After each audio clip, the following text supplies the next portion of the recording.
வணக்கம். திமுகவின் தலைவர் ஸ்டாலின் அவர்கள் விஜய் அவர்களது ஆட்சியை கலைப்பதற்கு சதி திட்டம் செய்து வருகிறார். நண்பர்களே, இந்த வீடியோவிற்கு ஒரே ஒரு லைக் மற்றும் சப்ஸ்கிரைப் பண்ணிருங்க.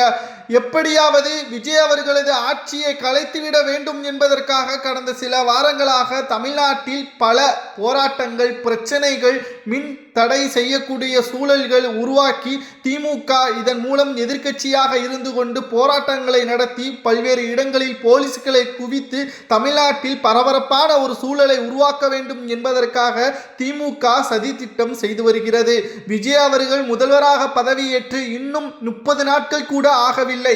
ஆனால் திமுக பல குறைபாடுகளைத்தான் ஸ்டாலின் அவர்கள் செய்து வருகிறார். அவருக்கு இந்த தோல்வியை ஏற்றுக்கொள்ள அவரது மனம் ஏற்றுக்கொள்ள முடியாமல், நிம்மதி இல்லாமல், உறக்கம் இல்லாமல் அவர் செயல்படுகிறார். அவர் மாவட்ட செயலாளர்களிடம் நேற்று பேசிய பொழுது, ஊருக்கெல்லாம் உபதேசம் செய்தேன், ஆனால் கூட்டணி கட்சிகளுக்கும் வீட்டில் உள்ள ஒவ்வொரு குழந்தைகளுக்கும் எங்களால் திமுகவிற்கு ஆதரவாக பிரச்சாரங்களை செய்ய அல்லது ஆதரவுகளை தெரிவிக்க அவர்களிடம் நாங்கள் கேட்காமல் விட்டுவிட்டோம். குழந்தைகளை வைத்து விஜய் அவர்கள் ஆட்சியை பிடித்துவிட்டார், தேர்தலில் வெற்றியடைந்து விட்டார், நாங்கள் மிகப்பெரிய தோல்வியை அடைந்து விட்டோம்.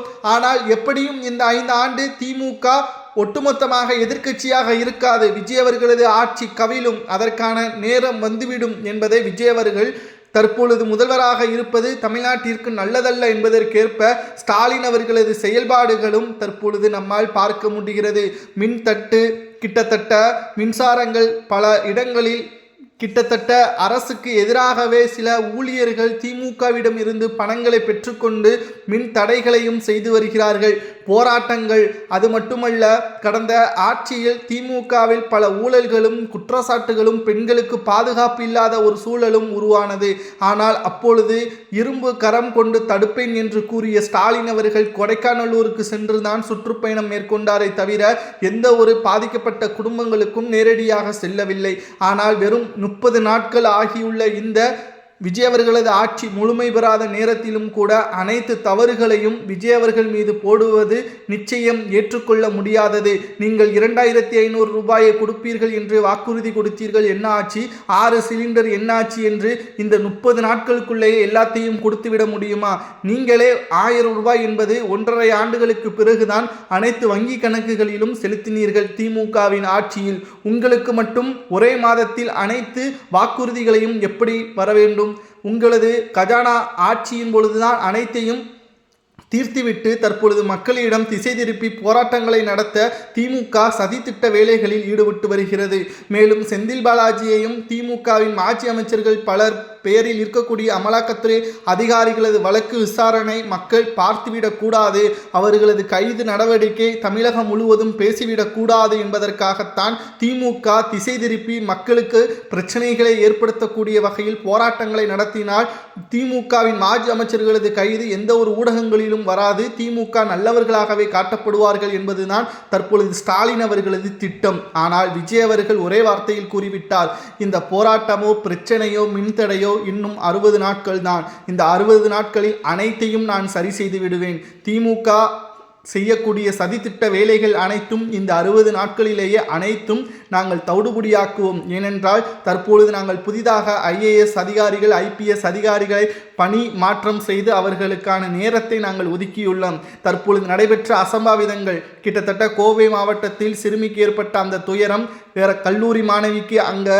மிகப்பெரிய அளவில் உதவியாளராக இருக்கக்கூடியவர்களுக்கே ஏற்படக்கூடிய பாதிப்புகள், கிட்டத்தட்ட திமுகவின் ஆட்சியை விட நாங்கள் ஒன்றும் மிகவும் மோசமான முறையில் ஆட்சியை நடத்தவில்லை என்றும், ஒரே மாதத்தில் அதாவது 15 நாட்களுக்குள்ளேயே பல ஆயிரம் கோடி போதை மருந்துகளை கடத்தக்கூடிய கும்பல்களை கைது செய்துள்ளோம்.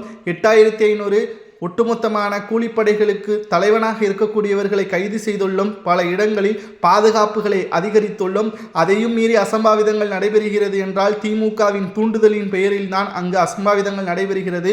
போராட்டங்கள் திமுக மறைமுகமாக கருப்பு ஆடுகளாக செயல்பட்டு விஜய் அவர்களது ஆட்சியை கவிழ்க்க வேண்டும் என்பதற்காக ஸ்டாலின் அவர்கள் போட்ட சதி திட்டம்தான் என்றும், 5 ஆண்டுகளில் திமுகவின் ஆட்சியில் மதுபான கடைகளை மூட வேண்டும் என்று போராட்டம் நடத்தவில்லை. ஆனால் இப்பொழுது போராட்டம் நடக்கிறது. ஏன்? திமுக ஆட்சி, அதிகாரம், பணம் பதவி வெறிதான் என்றும் கூறப்படுகிறது. நிச்சயம் இதற்கு அதிமுக உடந்தையாக இருக்காது என்றும் கூறப்படுகிறது. பணங்களை ஒவ்வொரு மாவட்டங்களுக்கும் செலுத்தி இந்த ஆட்சியை எப்படியாவது கலைப்பதற்கு பல சதித்திட்ட வேலைகளையும் திமுகவின் தலைமை செய்து வருவதாக குற்றச்சாட்டுகளும் முன்வைக்கப்பட்டு வருகிறது. ஆனால் விஜய் அவர்களுக்கு ஆதரவாக நிச்சயமாக ஒவ்வொரு குடும்ப உறுப்பினர்களும் இருக்கிறார்கள். நிச்சயம் திமுக கொடுக்கின்ற பணத்தை வைத்தோ அவர்களது பிரச்சாரத்தை வைத்தோ விஜய் அவர்களது ஆட்சியை கவிழ்த்துவிட முடியாது என்பதும் குறிப்பிடத்தக்கது. கடந்த 5 ஆண்டுகளாக திமுக நீட்டை ஒழிக்கும் மருத்துவ கனவுகளை பாதிக்கக்கூடிய அந்த குடும்ப பெண்களுக்கு அண்ணனாக நான் இருப்பேன் என்று உதயநிதி கூறினார். ஆனால் நீட்டை ஒழித்தாரா? இல்லை. சேப்பாக்க தொகுதியிலேயே அவர் கடைசி நேரத்தில் தான் வெற்றியடைந்தார். மேலும் கூட்டணி கட்சிகளை தற்பொழுது திமுகவிடம் இருந்து வெளியேறி அமைச்சரவையில் ஒட்டுமொத்தமாக விஜய் அவர்களுடன் பங்கேற்றுவிட்டது. இனி திமுக ஒருபோதும் ஆட்சி அதிகாரத்திற்கு வர முடியாது. பட்டத்து இளவரசராக இருக்கக்கூடிய உதயநிதியின் கனவும் தற்பொழுது சிதைந்துவிட்டது.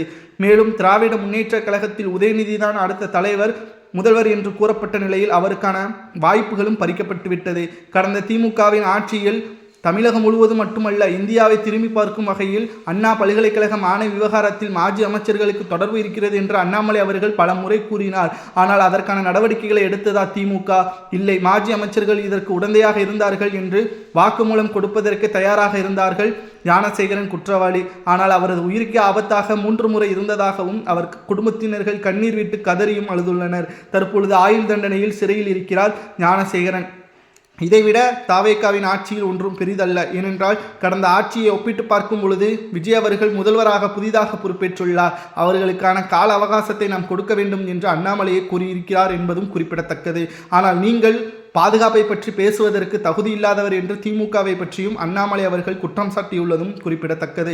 மேலும் ஞானசேகரன் அவர்கள் தனது வழக்கை மேல்முறையீடு செய்து குற்றவாளி யார் அந்த சார் என்பதை நான் கூற முன்வந்துள்ளதாகவும் பல்வேறு பேட்டிகளிலும் சமூக வலைதளங்களிலும் அவர்களது குடும்பத்தினர்கள் கூறி வருகிறார்கள். இனி திமுகவிற்கு அதிகாரம் இல்லாத காரணத்தினால் யார் அந்த சார் என்பதை குற்றவாளியாக இருக்கக்கூடிய அந்த ஞானசேகரன் அவர்கள் வெளிக்கொண்டு வந்தால் மாஜி அமைச்சர்கள் 3 பேரும் சபாநாயகராக இருக்கக்கூடிய அந்த திமுகவின் ஆட்சியின் பொழுது அப்பா அவர்களது பெயரும் இடம்பெறும். இது திமுக மீண்டும் ஆட்சி அதிகாரத்தை கைப்பற்றுவது மிகப்பெரிய ஒரு சிக்கலும் ஏற்படும். திமுக என்னதான் நினைத்தாலும் விஜய் அவர்களது ஆட்சியை கவிழ்க்க முடியாது. ஏனென்றால் போராட்டங்களை கடந்தும் மக்களது அன்பை பெற்றவர்தான் விஜய் அவர்கள். ஒட்டுமொத்தமாக விஜய் அவர்களது அந்த போட்டோவை வைத்து மட்டும்தான் 108 இடங்களை மக்கள் தேர்வு செய்தார்கள். விஜய் அவர்கள் மக்களை நன்றாக பாதுகாப்பார்கள் என்ற நம்பிக்கை இருக்கிறது. மேலும் திமுகவின் சதித்திட்ட வேலையால் விஜய் அவர்களது ஆட்சியை கவிழ்க்க முடியுமா என்பதை மக்களாகிய நீங்கள் தான் கமெண்ட் வாயிலாக கூற வேண்டும். ஏனென்றால் திமுக ஆளுங்கட்சியாக இருப்பதை விட எதிர்க்கட்சியாக அவர்களது வேலையை திறம்பட செய்வார்கள். எப்படி பிரச்சனையை உருவாக்கலாம், அதன் மூலம் எப்படி திமுகவிற்கு அதிகாரங்களை வலுப்படுத்தலாம் என்பது திமுகவிற்கு நன்றாகவே தெரியும். ஆனால் மக்கள் அதற்கு இடம் கொடுக்க மாட்டார்கள் என்று நினைக்கிறேன். இதை பற்றி உங்களது கருத்துக்களை கமெண்டில் கூறுங்கள்.